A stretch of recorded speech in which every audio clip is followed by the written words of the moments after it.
So dito po tayo sa lot. Dito po sa Gatchawin. Gatchawin po ito. Ito, Gatchawin po ito. Ito po San Juan Banyo. So ito po yung newly developed na subdivision po. So nakikita naman po sa map, do sa lot plan, yung sinend ko po sa inyo.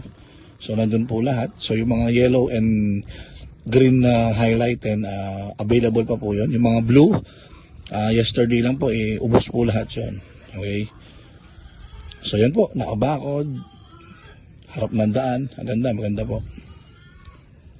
So no down payment, no reservation. Pumunta po kayo dito, tripping natin. Pag nagustuhan, diretso po tayo sa office ng subdivision na to, dun sa Gatchawin, sa highway. So pwede po kayo just bring 2x2 ID, 2x2 picture po and ID, valid ID. Then kapag nagustuhan nyo na po today, sample, hindi po kayo magda-down, walang reservation fee. Ang babayaran nyo po agad yung first month. So fill up po kayo ng form doon, first month agad yung babayaran nyo, wala nang down payment. Yung iba po kasi may down payment at least 20%. Sample 1,200,000 po ang bibigay nyo agad. Dito po walang ganon. Okay, automatic po. Kung sample monthly niya for 5 years is 15,000 per month. Yun na lang pong babayaran nyo. Wala nang 100,000, wala nang 200,000. So kaya po mabilis itong maubos kasi wala pong down payment. Okay?